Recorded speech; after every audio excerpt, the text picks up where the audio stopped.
बिस्मिल्लाहिर्रहमानिर्रहीम। Dear student, अस्सलाम वालेकुम। मेरा नाम मुश्ताक अहमद ख़ान है और ये आपका अपना यूट्यूब चैनल है physics with Mushtaq Ahmad Khan. Dear student, पिछले लेक्चर में हमने क्लास 11 फ़िज़िक्स का चैप्टर 2 वेक्टर्स एंड इक्विलिब्रियम, इसका जो पहला टॉपिक है बेसिक कंसेप्ट्स ऑफ वेक्टर्स, हमने उससे रिलेटेड मल्टीपल चॉइस क्वेश्चंस का सलूशन डिस्कस किया था। डियर स्टूडेंट, आज उसी सिलसिले का ये दूसरा लेक्चर है जिसमें हम बेसिक कंसेप्ट्स ऑफ वेक्टर से related remaining multiple choice questions का सलूशन डिस्कस करेंगे। तो आइए लेक्चर का आगाज़ करते हैं। चैप्टर 2 वेक्टर्स एंड इक्विलिब्रियम, इसका topic basic concept of vectors. आज इसके मल्टीपल चॉइस क्वेश्चंस, उनका सलूशन हम डिस्कस करेंगे। तो MCQ number 1, the magnitude of a vector A is equal to AXI plus AYJ is, ये हमें वेक्टर गिवन है in terms of its rectangular component. इसकी मैग्नीट्यूड किस फार्मूले से कैलकुलेट की जाएगी? ये 4 पॉसिबल ऑप्शन हैं। करेक्ट ऑप्शन मार्क करने से पहले ये देखें, ये हमारे पास एक वेक्टर A है, ये 2 रेक्टेंगुलर कंपोनेंट्स हैं इसके, ये AX और ये AY। जब हम इन्हें by head to tail add करेंगे तो ये वेक्टर AX, ये x कंपोनेंट होगा वेक्टर का और ये उसका y कंपोनेंट होगा। अब ये हमारे पास एक राइट एंगल ट्राइंगल बन गई है। अगर हम यहाँ से वेक्टर A की मैग्नीट्यूड कैलकुलेट करते हैं तो उसके लिए हम पैथागोरियन थ्योरम यूज़ करेंगे, जिसके मुताबिक हाइपोटेनियस यानी A का स्क्वायर इक्वल होगा बेस यानी AX का स्क्वायर प्लस परपेंडिकुलर यानी AY का स्क्वायर। अगर आपने A कैलकुलेट करना है तो दोनों तरफ स्क्वायर रूट ले लें। अब ये हमारे पास वेक्टर A की मैग्नीट्यूड आ गई। तो इसमें अगर आप देखें तो C ऑप्शन यही है, तो correct option is C।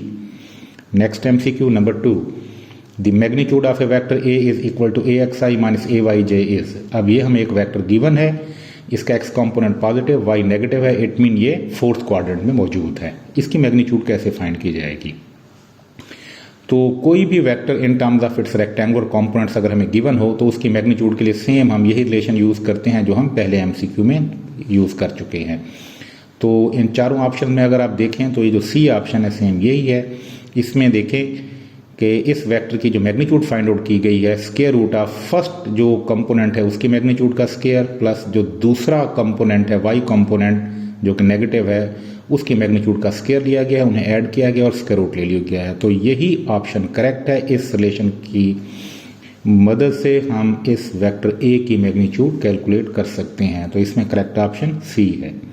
Next MCQ number 3, resultant of 2 perpendicular vectors each of magnitude A is.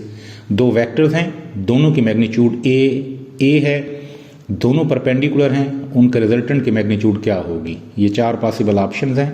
Correct option mark करने से पहले हम इसे सॉल्व कर लेते हैं। देखें, रिजल्टेंट वेक्टर की मैग्नीट्यूड आप कैलकुलेट कर सकते हैं इस फार्मूले से, अगर उसके दोनों जो कंपोनेंट्स हैं वो परपेंडिकुलर हों। तो स्क्वायर रूट ऑफ जो पहला कंपोनेंट है उसकी मैग्नीट्यूड का स्क्वायर प्लस जो दूसरा कंपोनेंट है उसकी मैग्नीट्यूड का स्क्वायर। तो इसमें जो दोनों वेक्टर्स गिवन है जो कि परपेंडिकुलर हैं, दोनों की मैग्नीट्यूड A ही है। तो A square plus A square under root, तो इन दोनों को एडअप कर देंगे तो 2A square under root, square A जो है उसका स्क्वायर रूट से खत्म हो जाएगा और हमारे पास ये वैल्यू आ जाएगी रिजल्टेंट की, स्क्वायर रूट ऑफ 2A। तो करेक्ट ऑप्शन इसमें C है। Next MCQ, if 2 unit vectors perpendicular to each other are added, magnitude of resultant। 2 unit vectors हैं, दोनों एक दूसरे के परपेंडिकुलर हैं, उनको एडअप करें तो उनका जो रिजल्टेंट है उसकी मैग्नीट्यूड क्या होगी? ये 4 पॉसिबल ऑप्शंस हैं, ये इसका सोल्यूशन है। ये जो दोनों यूनिट वेक्टर परपेंडिकुलर हैं इनके रिजल्टेंट की मैग्नीट्यूड इक्वल होगी स्क्वायर रूट ऑफ पहला जो यूनिट वेक्टर होगा उसकी मैग्नीट्यूड का स्क्वायर, और आप जानते हैं यूनिट वेक्टर की मैग्नीट्यूड 1 होती है। दूसरा यूनिट वेक्टर जाहिर है उसकी मैग्नीट्यूड भी 1 होगी, उसका स्क्वायर और स्क्वायर रूट ले लेंगे, ये इक्वल आ जाएगा स्क्वायर रूट ऑफ 2। इसका मतलब ये है कि अगर 2 यूनिट वेक्टर जो परपेंडिकुलर हैं उनको हम ऐड करें तो उनके रिजल्टेंट की जो मैग्नीट्यूड है वो स्क्वायर रूट ऑफ 2 के इक्वल होगी। तो करेक्ट ऑप्शन इसमें C है। Next MCQ number 5, the magnitude of a vector can never be, vector की मैग्नीट्यूड नहीं हो सकती है। ये 4 ऑप्शन है। पहला ऑप्शन है पॉजिटिव, दूसरा नेगेटिव, तीसरा बोथ ए एंड बी, और जो आखिरी ऑप्शन है वो है नन। जो हम देखते हैं कि वेक्टर की मैग्नीट्यूड क्या नहीं हो सकती। एक्चुअली वेक्टर की मैग्नीट्यूड जो है वो नेगेटिव नहीं हो सकती है। कैसे? ये देखें, लेट ये हमारे पास एक वेक्टर A गिवन है, इसके दोनों कंपोनेंट्स नेगेटिव है, इस मीन ये वेक्टर थर्ड क्वाड्रेंट में मौजूद है। तो अब इस वेक्टर ए की मैग्नीट्यूड हम कैलकुलेट करते हैं। ये इक्वल होगा square root of vector A का जो पहला कंपोनेंट है उसकी मैग्नीट्यूड का स्क्वायर, उसके दूसरा जो कंपोनेंट है उसकी मैग्नीट्यूड का स्क्वायर। अब देखें स्क्वायर में ये नेगेटिव वैल्यू है वो प्लस हो जाएगी, तो इसलिए ये इक्वल होगा square root of 16 + 9 square root of 25 equal होगा 5 के। अब देखें गो के वेक्टर के दोनों कंपोनेंट नेगेटिव हैं, लेकिन जब हमने उसकी मैग्नीट्यूड कैलकुलेट की तो वो पॉजिटिव थी। इसका मतलब है वेक्टर की मैग्नीट्यूड कभी नेगेटिव नहीं हो सकती है, तो इसमें करेक्ट ऑप्शन होगा B. MCQ number 6, if fx is equal to 2 Newton and fy is equal to 2 Newton then the vector f is inclined with x-axis at। देखिए हमारे पास एक फोर्स f है, उसके जो दोनों कंपोनेंट है x कंपोनेंट और y कंपोनेंट दोनों की मैग्नीट्यूड इक्वल है और वो 2 न्यूटन के इक्वल है, तो फिर वेक्टर f x एक्सिस के साथ क्या एंगल बनाएगा। ये 4 पॉसिबल ऑप्शन हैं। करेक्ट ऑप्शन मार्क करने से पहले हम इसे सॉल्व कर लेते हैं। देखें according to given statement vector के दोनों कंपोनेंट्स मैग्नीट्यूड में इक्वल है, यानी fy कंपोनेंट और fx कंपोनेंट मैग्नीट्यूड में इक्वल है। तो fy f sin थीटा और fx f cos of theta, दोनों तरफ f कैंसिल हो गया, sin theta is equal to cos theta. आप cos थीटा को लेफ्ट साइड पे डिवाइड कर दें which will be equal to sin theta और cos थीटा 1 के इक्वल आ जाएगा। sin और cos tan के इक्वल होता है, इक्वल टू 1। थीटा कैलकुलेट करना है तो tan इनवर्स हो जाएगा 1 और tan इनवर्स 1 की वैल्यू 45 डिग्री होती है। तो इट मीन जब एक वेक्टर x एक्सिस के साथ 45 डिग्री का एंगल बनाता है तो उसके दोनों कंपोनेंट्स की मैग्नीट्यूड इक्वल होती है, तो correct option 45 degree. MCQ number 7, if a vector a is equal to 2i - j + 2k then magnitude of a is. ये वेक्टर हमें गिवन है, हमने इसकी मैग्नीट्यूड कैलकुलेट करनी है। ये 4 पॉसिबल ऑप्शन हैं। करेक्ट ऑप्शन मार्क करने से पहले आप इसे सॉल्व कर लें। देखें किसी भी वेक्टर की मैग्नीट्यूड फाइंड करने का तरीका ये होता है कि स्क्वायर रूट जितने भी कंपोनेंट्स हैं वेक्टर के उनकी मैग्नीट्यूड का स्क्वायर लेके ऐड कर लें। तो ये देखें ये हमने इनकी मैग्नीट्यूड का स्क्वायर लिया, इन्हें ऐड किया और ओवरऑल स्क्वायर रूट ले लिया, तो ये इक्वल होगा 2 का स्क्वायर 4 के इक्वल होगा, 1 का 1 के इक्वल होगा और अगेन 2 का स्क्वायर 4 के इक्वल होगा। तो ये इक्वल आ जाएगा square root of 9 equal to 3। तो ये मैग्नीट्यूड होगी रिजल्टेंट वेक्टर ए की, तो इसका मतलब है इसमें बी ऑप्शन करेक्ट है। MCQ number 8, if b is equal to 4i + 5j then its magnitude will be. अब हमें एक और वेक्टर गिवन है b, हमने इसकी मैग्नीट्यूड फाइंड करनी है, तो सेम हम वैसे ही कैलकुलेट करेंगे जैसे हमने MCQ नंबर 7 में किया। ये इसके 4 पॉसिबल ऑप्शन हैं और ये इसका सोल्यूशन है। देखें वेक्टर b की मैग्नीट्यूड इक्वल होगी स्क्वायर रूट ऑफ इसके पहले कंपोनेंट की मैग्नीट्यूड का स्क्वायर प्लस इसके दूसरे कंपोनेंट की मैग्नीट्यूड का स्क्वायर। अब इसे सॉल्व कर लें, ये इक्वल आ जाएगा स्क्वायर रूट ऑफ 41, तो करेक्ट ऑप्शन इसमें b है। MCQ number 9, a vector has the component ax and ay in magnitude. The component ax in x direction is given by। एक वेक्टर है उसके 2 रेक्टेंगुलर कंपोनेंट्स हैं ax और ay। हमने x direction में जो वेक्टर ax है वो फाइंड आउट करना है किसके इक्वल होगा। ये 4 पॉसिबल ऑप्शन हैं, हम इसे सॉल्व कर लेते हैं फिर हम देखते हैं करेक्ट ऑप्शन क्या है। ये देखें ये हमारे पास वेक्टर a हो गया, ये इसका x कंपोनेंट ax हो गया x एक्सिस के लॉन्ग और ये इसका y कंपोनेंट हो गया y एक्सिस के लॉन्ग। अब अगर हम इन्हें by head to tail add करें तो जहाँ पे ax का हेड खत्म होगा वहाँ से ay की टेल शुरू होगी और ये इनका रिजल्टेंट वेक्टर a होगा, तो ये हमारे पास एक राइट एंगल ट्राइंगल बन जाएगी। अगर आप इस राइट एंगल ट्राइंगल पे पाइथागोरियन थ्योरम अप्लाई करें तो हाइपोटेन्यूस यानी a का स्क्वायर इक्वल होगा बेस यानी ax का स्क्वायर प्लस परपेंडिकुलर यानी ay का स्क्वायर, ये हमने लिख दिया। अब यहाँ से आप ax स्क्वायर अगर फाइंड आउट करें तो ay स्क्वायर जाके माइनस होगा a स्क्वायर से, ये आ जाएगी हमारे पास नेक्स्ट रिलेशन। दोनों तरफ स्क्वायर रूट ले लें, ये स्क्वायर खत्म हो जाएगा, ये राइट वाली वैल्यू स्क्वायर रूट में आ जाएगी। आपको पता है आप स्क्वायर रूट को 1/2 भी लिख सकते हैं, तो ax will be equal to a square minus ay square whole की पावर 1/2, तो ये करेक्ट ऑप्शन होगी। अब अगर आप इन चारों ऑप्शन में देखें तो डी ऑप्शन यही है, ये x की वैल्यू है, तो correct option is D. Next MCQ number 10, the vector is a. ये वेक्टर हमें गिवन है और पूछा गया कि ये वेक्टर क्या है। ये 4 पॉसिबल ऑप्शन हैं, हम सॉल्व कर लेते हैं और देखते हैं कि ये कौन सा वेक्टर है। ये इसका सोल्यूशन है। देखें आप इस वेक्टर की मैग्नीट्यूड कैलकुलेट कर लें तो स्क्वायर रूट पहले कंपोनेंट की मैग्नीट्यूड का स्क्वायर प्लस दूसरे कंपोनेंट की मैग्नीट्यूड का स्क्वायर, ये स्क्वायर एक्सपेंड करने के बाद वैल्यूज आ गई 1/2 प्लस 1/2 को ऐड करेंगे तो स्क्वायर रूट ऑफ 1 आ जाएगा, इक्वल होगा 1 के। तो रिजल्टेंट वेक्टर की मैग्नीट्यूड 1 के इक्वल आई है। आपको पता है एक ऐसा वेक्टर जिसकी मैग्नीट्यूड 1 के इक्वल हो वो यूनिट वेक्टर होता है, तो इसमें करेक्ट ऑप्शन बी होगा।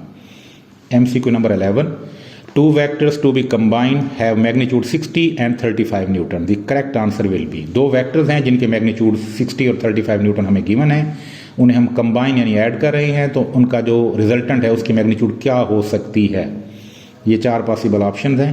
करेक्ट ऑप्शन मार्क करने से पहले आप इसका सोल्यूशन ज़रा देख लें. देखें, जब दो वेक्टर्स पैरेलल होते हैं तो उनका जो रिजल्टेंट होता है उसकी मैग्नीट्यूड मैक्सिमम होती है. क्यों? क्योंकि इन दोनों वेक्टर जो कि पैरेलल हैं इनके मैग्नीट्यूड को एडअप कर दिया जाता है. तो 60 + 35 95 न्यूटन आएगा और ये मैक्सिमम वैल्यू होगी रिजल्टेंट वेक्टर के मैग्नीट्यूड की. इसी तरह से जब दो वेक्टर्स एंटी पैरेलल होंगे तो उनके रिजल्टेंट की मैग्नीट्यूड मिनिमम होती है. बिकॉज डायरेक्शन डिफरेंट होने की वजह से अब दोनों वेक्टर्स की मैग्नीट्यूड का डिफरेंस लिया जाएगा. 60 - 35 25 न्यूटन.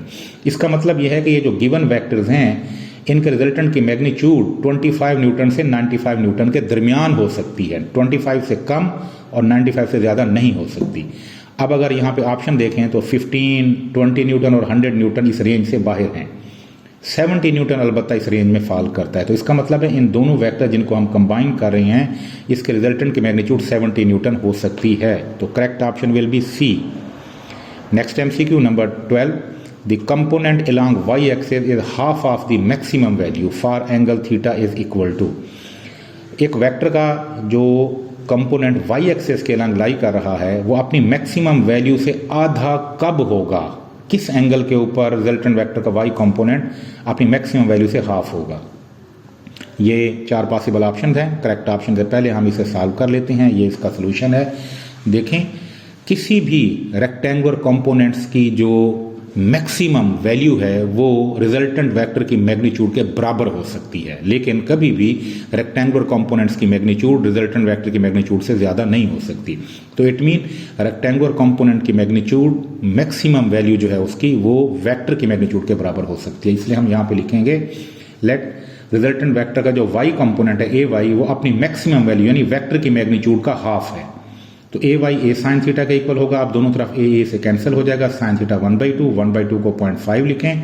थीटा कैलकुलेट करें तो साइन इधर इनवर्स हो जाएगा. साइन इनवर्स 0.5 की वैल्यू 30 डिग्री होगी. तो इट मीन एट 30 डिग्री जो रिजल्टेंट वेक्टर का वाई कंपोनेंट है वो अपनी मैक्सिमम वैल्यू से आधा होगा. तो correct option is 30 degree. MCQ number 13. The resultant of 120 newton and 20 newton forces can not be. इन दो फोर्सेज का रिजल्टेंट कौन सा नहीं हो सकता. तो ये चार पॉसिबल ऑप्शन हैं. इस तरह का एमसीक्यू हमने पहले भी सॉल्व किया है. करेक्ट ऑप्शन से पहले हम इसे सॉल्व कर लेते हैं. जब ये दोनों गिवन वेक्टर्स पैरेलल होंगे तो इनके रिजल्टेंट जो है उसकी मैग्नीट्यूड मैक्सिमम होगी, वो इन दोनों के सम के इक्वल होगी 140 न्यूटन.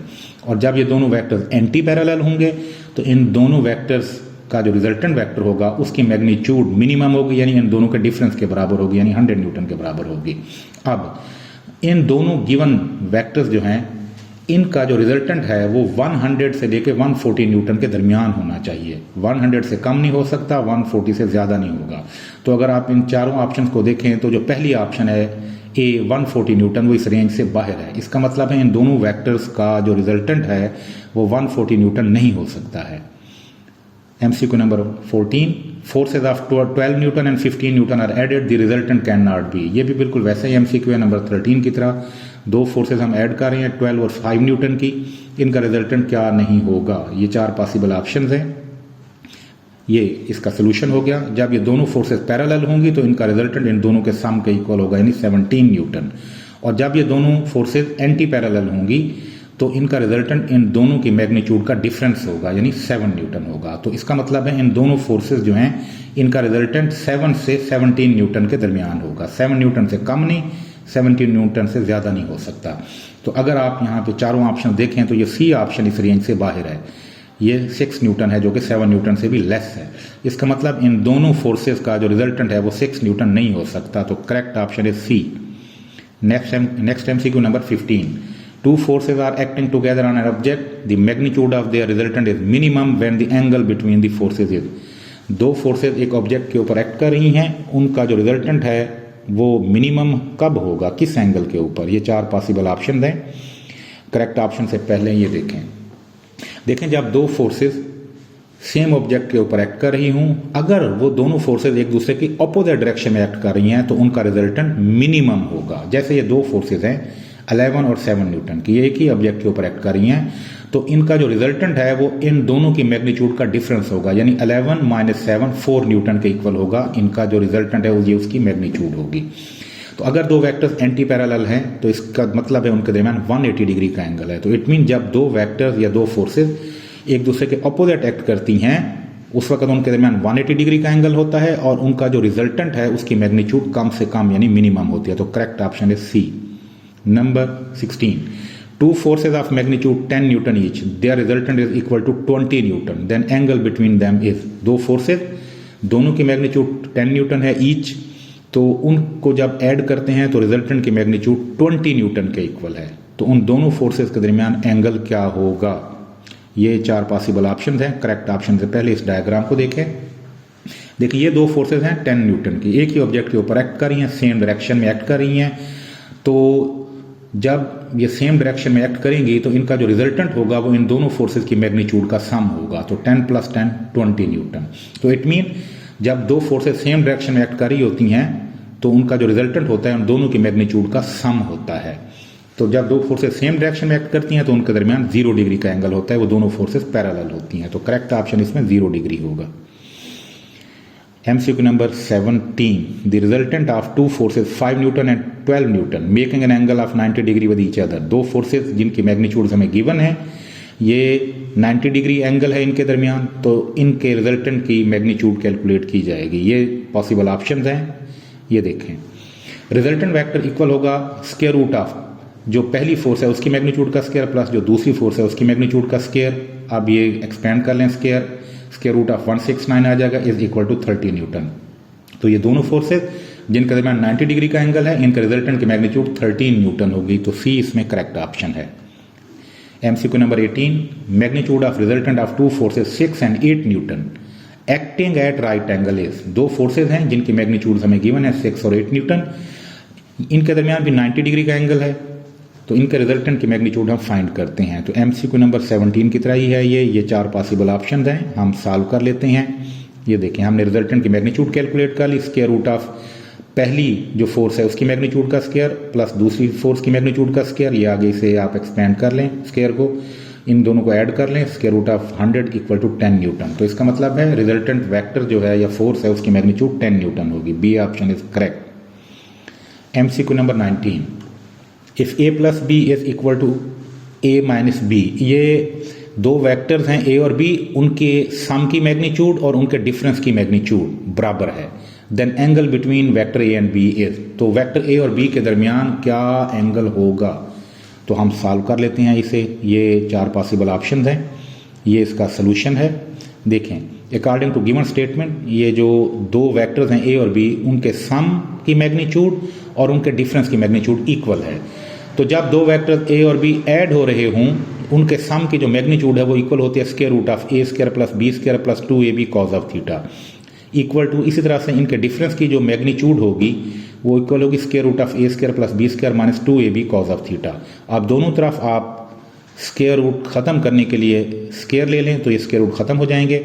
उसके बाद ये A² + B² आप लेफ्ट साइड पे ले आए इस A² B² के साथ, तो ये A² B² लेफ्ट साइड पे आके माइनस हो जाएंगे, तो A² + B² से कैंसिल हो जाएंगे, बाकी 2AB cos थीटा इक्वल आ जाएगा -2AB cos ऑफ थीटा। अब राइट वाले -2AB cos थीटा को लेफ्ट साइड पे ले आएंगे तो ये प्लस हो जाएगा। तो नेक्स्ट उसके बाद ये दोनों जब एडअप होंगे तो ये 4AB cos ऑफ थीटा बन जाएगा is equal to 0। cos theta calculate करना है तो 4AB राइट साइड पे डिवाइड हो जाएगा 0 पे, तो ये वैल्यू 0 आ जाएगी। थीटा कैलकुलेट करना है तो cos इनवर्स 0 90 के इक्वल होता है। तो इट मीन जब दो वेक्टर्स A और B के दरमियान 90 डिग्री का एंगल होगा तो दोनों वेक्टर्स के सम की मैग्नीट्यूड और डिफरेंस की मैग्नीट्यूड बराबर होगी एक दूसरे के। तो correct option is 90 degree. MCQ number 20, maximum number of components of a vector में बी, किसी भी वेक्टर के ज्यादा से ज्यादा कितने कंपोनेंट हो सकते हैं? देखें, किसी भी वेक्टर के ज्यादा से ज्यादा इनफाइनाइट नंबर ऑफ कंपोनेंट्स हो सकते हैं। जब उनको ऐड करेंगे तो उनका जो सम है वो रिजल्टेंट वेक्टर के इक्वल होगा। तो ये 4 पॉसिबल ऑप्शन हैं, इसमें देखें डी ऑप्शन इनफाइनाइट है, तो correct option is D. Number 21, position vector of a point in YZ plane is given by, YZ plane में किसी भी पॉइंट का जो पोजीशन वेक्टर है उसको कैसे लिखा जाता है? ये 4 पॉसिबल ऑप्शन हैं। देखें अगर कोई position vector Y Z plane में है तो इसका मतलब है उसके दो कंपोनेंट होंगे, एक वाई एक्सिस के लिहाज से, दूसरा जेड एक्सिस के लिहाज से। तो अगर आप इन चारों ऑप्शन को गौर से देखें तो इसमें सी ऑप्शन यही है। ये देखें, ये इसका वाई कंपोनेंट है क्योंकि इसके साथ जे यूनिट वेक्टर है, और ये इसका जी कंपोनेंट है क्योंकि इसके साथ के यूनिट वेक्टर है। तो करेक्ट ऑप्शन होगी R is equal to B J plus C K. Next MCQ number 22, position vector R in X Z plane. X Z plane में जो पोजीशन वेक्टर आर है वो कैसे, किसके इक्वल होगा, कैसे उसे लिखेंगे। देखें अगेन, अगर position vector X Z plane में है तो इसका मतलब यह है कि उसके दो कंपोनेंट होंगे अगेन, एक with respect to X axis और एक with respect to Z axis. तो अगर आप इन चारों ऑप्शंस को देखें तो ये ऑप्शन ठीक है। इसमें देखें ये एक्स कंपोनेंट है और ये जी कंपोनेंट है, तो correct option is C, R is equal to X I plus Z K. MCQ number 23, one of the components of force is 20 Newton and makes an angle of 30 degree with force. The force is, vector का एक component उसकी magnitude 20 Newton है और वो original force के साथ 30 degree का angle बना रहा है, तो फोर्स की मैग्नीट्यूड क्या होगी। ये चार पॉसिबल ऑप्शन हैं, ये इसका सोल्यूशन है, हम सॉल्व कर लेते हैं। देखें, हम सपोज करते हैं कि वेक्टर का जो एक्स कंपोनेंट है, यानी गिवन फोर्स जो है उसका जो एक्स कंपोनेंट है वो 20 न्यूटन के इक्वल है और वो ओरिजिनल फोर्स के साथ 30 डिग्री का एंगल भी बना रहा है। अब हम देखेंगे कि फोर्स की मैग्नीट्यूड कितनी है। तो सबसे पहले तो देखें जो गिवन फोर्स है उसका एक्स कंपोनेंट जो है उसकी मैग्नीट्यूड एफ कॉस थीटा के इक्वल होगी। अगर एफ कैलकुलेट करें तो कॉस थीटा एफ एक्स पे डिवाइड हो जाएगा ये। अब हमें गिवन है कि वेक्टर का जो कंपोनेंट हम यहाँ पे सपोज करेंगे उसकी मैग्नीट्यूड 20 न्यूटन है, तो हम एफ एक्स की जगह 20 लिख देंगे कॉस, और जो एंगल है कंपोनेंट और फोर्स के दरमियान वो 30 डिग्री है। और यहाँ पे हम ये भी सपोज करते हैं कि क्योंकि ये कंपोनेंट हमने सपोज किया है कि एक्स कंपोनेंट है और तो एक्स कंपोनेंट एक्स एक्सिस के अलोंग एक्ट कर रहा होगा, और जो फोर्स है वो एक्स एक्सिस के साथ 30 डिग्री का एंगल बना रही है। इट मीन वो फोर्स एक्स एक्सिस के साथ साथ अपने एक्स कंपोनेंट के साथ भी 30 डिग्री का एंगल बना रही होगी। तो आप यहाँ पे 30 डिग्री लिखेंगे। कॉस 30 डिग्री की value square root 3 divided by 2 होती है, 2 ऊपर आकर 20 से मल्टीप्लाइड होगा तो 40 बन जाएगा। इट मीन जो करेक्ट ऑप्शन है बी है, 40 by square root of 3 newton. Next MCQ number 24, a vector of magnitude 5 newton is added to a magnitude of 8 newton while the orientation are change, range of their possible sum will vary from। दो vectors हैं, एक की magnitude 5 और दूसरे की 8 Newton है, हम उन्हें ऐड करते हैं, उनकी डायरेक्शन भी चेंज होती है, तो उनका जो रिजल्टेंट है पॉसिबल जो सम है उसकी रेंज क्या होगी। ये चार पॉसिबल ऑप्शन हैं। करेक्ट ऑप्शन मार्क करने से पहले हम इसे सॉल्व कर लेते हैं। इस तरह के एमसीक्यू हमने पहले भी सॉल्व किए। जब ये दोनों वेक्टर्स पैरेलल होंगे तो इनका जो रिजल्टेंट है इन दोनों के सम के इक्वल होगा, यानी 13 न्यूटन ये रिजल्टेंट की मैग्नीट्यूड होगी। और जब ये दोनों वेक्टर्स एंटी पैरेलल होंगे तो इनका रिजल्टेंट इन दोनों की मैग्नीट्यूड के डिफरेंस के इक्वल होगा, 3 न्यूटन। ये रिजल्टेंट वेक्टर की मैग्नीट्यूड है मिनिमम। इसका मतलब ये है कि इन दोनों वेक्टर्स को अगर हम एडअप करते हैं तो इनका रिजल्टेंट जो है वो 13 न्यूटन और 3 न्यूटन के दरमियान होगा, इससे बाहर नहीं हो सकता। तो अगर आप इन चारों ऑप्शन को देखें तो इसमें सी ऑप्शन बिल्कुल यही है, तो करेक्ट ऑप्शन है C. MCQ number 25, Y component of a vector is 3 times of its X component, the angle which vector makes with X axis is. Given statement के मुताबिक जो वेक्टर है उसका वाई कंपोनेंट एक्स कंपोनेंट से square root 3 time ज़्यादा है। हमने फाइंड आउट करना है कि जो रिजल्टेंट वेक्टर है वो एक्स एक्स के साथ क्या एंगल बना रहा है। ये चार पॉसिबल ऑप्शंस हैं। करेक्ट ऑप्शन मार्क करने से पहले हम इसे सॉल्व कर लेते हैं। अकॉर्डिंग टू गिवन कंडीशन जो वाई कंपोनेंट है वो एक्स कंपोनेंट के स्क्वायर रूट 3 के इक्वल है, ये हमने यहाँ पे लिख दिया। अब F Y F sine theta का इक्वल होगा और एफ एक्स की जगह एफ कॉस थीटा लिख देंगे, एफ दोनों तरफ कैंसिल हो जाएगा, कॉस थीटा लेफ्ट साइड पे डिवाइड हो जाएगा, sine by cos tan theta के इक्वल है। Theta will be equal to tan inverse square root 3 और टेन इनवर्स स्क्वायर रूट 3 ये 60 डिग्री के इक्वल होता है, तो it mean correct option will B 60 degree. Next MCQ number 26, which pair of forces give a resultant of 15 Newton. ये चार possible option है, इनमें हमने देखना है कि कौन सा जो पेयर है अगर हम उसको एडअप करें तो उनका रिजल्ट 15 न्यूटन के इक्वल आता है।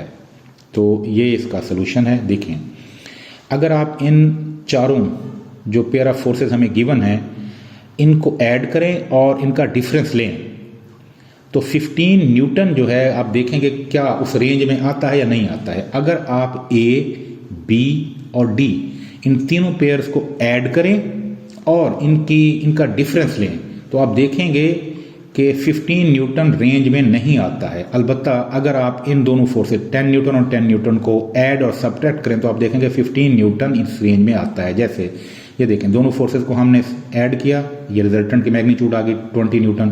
फिर अगर ये दोनों जो फोर्सेस हैं एंटी पैरेलल हैं तो फिर इनका जो रिजल्टेंट है इन दोनों के डिफरेंस के इक्वल होगा, यानी 0 न्यूटन के इक्वल होगा।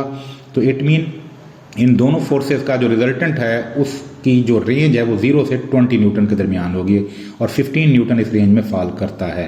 तो इसका मतलब है हम इन दोनों पेयर ऑफ फोर्सेस को अगर आप एडअप करें तो इनका जो रिजल्टेंट है 15 न्यूटन हो सकता है। तो correct option is C. MCQ number 27. Two forces of magnitude 3 Newton and 4 Newton acting at an angle of 60 degree with each other. Magnitude of their resultant is. दो फोर्सेज हैं जिनकी मैग्नीट्यूड 3 और 4 Newton है और उनके दरमियान 60 डिग्री का angle है। हमने उनका रिजल्टेंट की मैग्नीट्यूड फाइंड आउट करनी है। ये 4 पॉसिबल ऑप्शंस हैं, हम इसे सॉल्व कर लेते हैं।